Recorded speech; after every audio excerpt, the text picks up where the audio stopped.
Welcome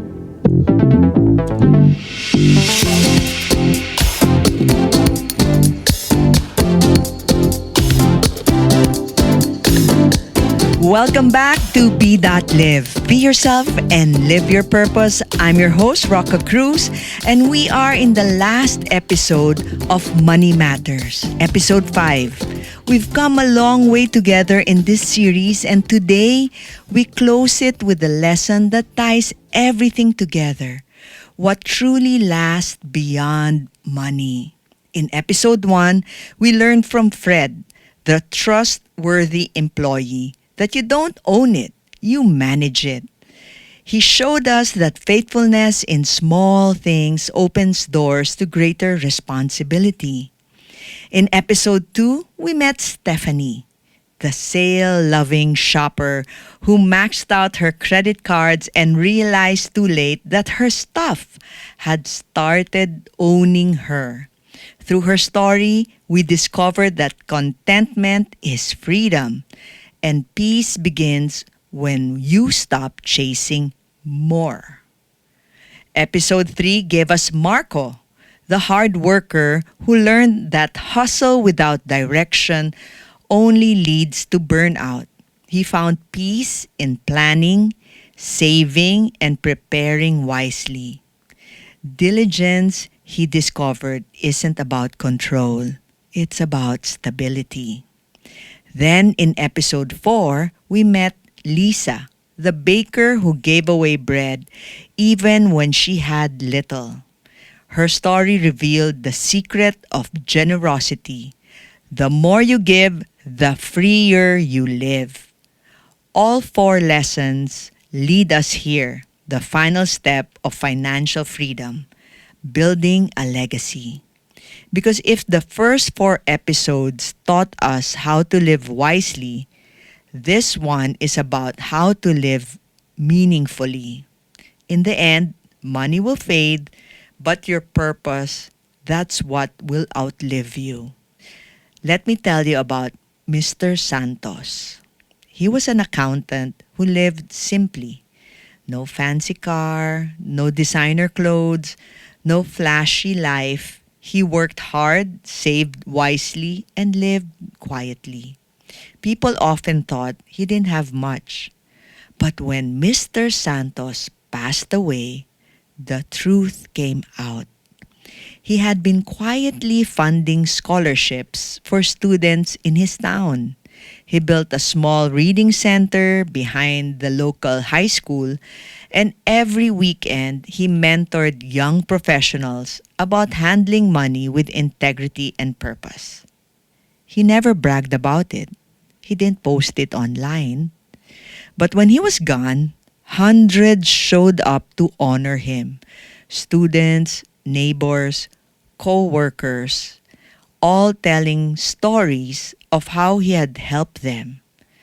Mr. Santos didn't leave behind luxury cars or big houses. He left behind opportunities. And that's what real wealth looks like. Legacy isn't about inheritance. It's about influence. You can pass on money, but it might get spent. You can pass on wisdom, and it multiplies. Fred's honesty, Stephanie's contentment, Marco's diligence, Lisa's generosity, those are legacies. Small choices, big ripples. The truth is, you're already building your legacy right now with how you live, how you give, and how you love. The question is, what kind of legacy will it be? Because what people remember most about you won't be your possessions. It will be your principles. Let me share something personal with you. I grew up with a mom who was a single parent, strong, wise, and determined. She carried a lot on her shoulders, and one of the first lessons she taught me was this: always save. You never know what might happen. I took it to heart. I loved saving. I love seeing my money grow in the bank. I check my balance and feel safe, even proud. My goal was simple, to save as much as I could. Saving became my comfort zone, my source of security. But over time, that safety became something else. I stopped spending for myself. I didn't treat others. I didn't enjoy what I earned. Every time I spent my savings, I feel guilty, like I was breaking a rule. Without realizing it, I had become a miser. I was disciplined, yes, but I wasn't free. I was I was a prisoner of my own savings. Then one day, I had a revelation. I realized money is both a tool and a gift. It's not meant to sit still. It's meant to move, to bless, to build, to create, to enjoy. Saving is wise. My mom was right about that. But hoarding out of fear is not wise. I realized that when I had been taught to be careful, I, I had also let fear lead. I realized that while I had been taught to be careful, I had also let fear lead me. And in that moment, I understood God is the ultimate provider, not my savings account. That savings account will just in one sickness, it's gonna disappear. But God never leaves us nor forsakes us. That changed everything when I understood that the Lord God is my ultimate provider. I learned that I could still be responsible without being a slave. That I could enjoy what I earned without guilt as long as I used it with purpose. But here's what I discovered. It takes faith to save, but it also takes faith for me to spend. Because when you spend in alignment with purpose, when you invest in people, when you invest in yourself, in your dreams, in life itself, you're showing that you trust God to provide again. Faith says, I will use what I've been given because I know the source never runs dry. So yes, I still save. My mom's wisdom never left me. But now I also give, I also invest, and I also enjoy the fruit of my labor. Because life is short and money is meant to serve the life God gave you, not to control it. So your legacy isn't something that starts when you die. It starts right now. Legacy purpose starts right now. Every time you use money to reflect your values, you're building it. When you give, you're planting seeds. When you plan, you're building stability. And when you spend with faith and purpose, you're releasing blessings into motion. When you trust that God is your ultimate provider, you can finally live with peace, not tied to your wallet, but anchored in faith.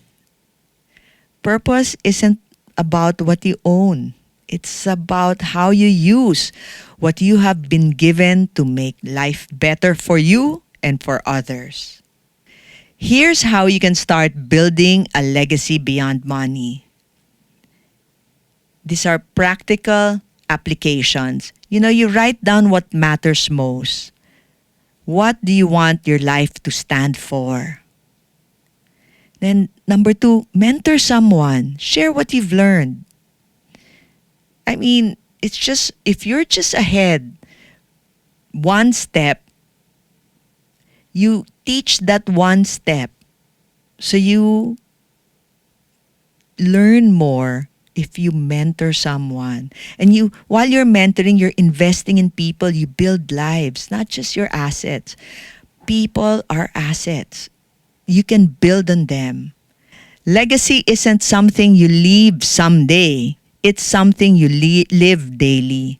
So legacy is not a far off thing. It's just like as long as you plant your seeds daily, it will build a legacy. So let's open our journal and write these questions down. Money is a tool, a test, and a gift. Use it wisely, enjoy it freely, and trust that God, not your bank balance or your asset, God is the ultimate provider. Write this down in your journal. What kind of legacy am I building right now? One that ends with me or one that continues through others? You know, if you write down one that ends with me, it's okay. Have you been saving out of faith or out of fear? And number 3, what would change if I truly believe that God is the ultimate provider? Okay, let's inhale and exhale. We haven't done this since the start. So inhale and then slowly exhale and think, what kind of legacy am I building right now? Is it for me or is it building for others? Okay, inhale and then exhale slowly. Have I been saving out of fear or out of faith?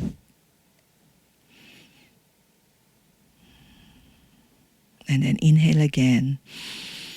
What would change if I truly believe that God is the ultimate provider?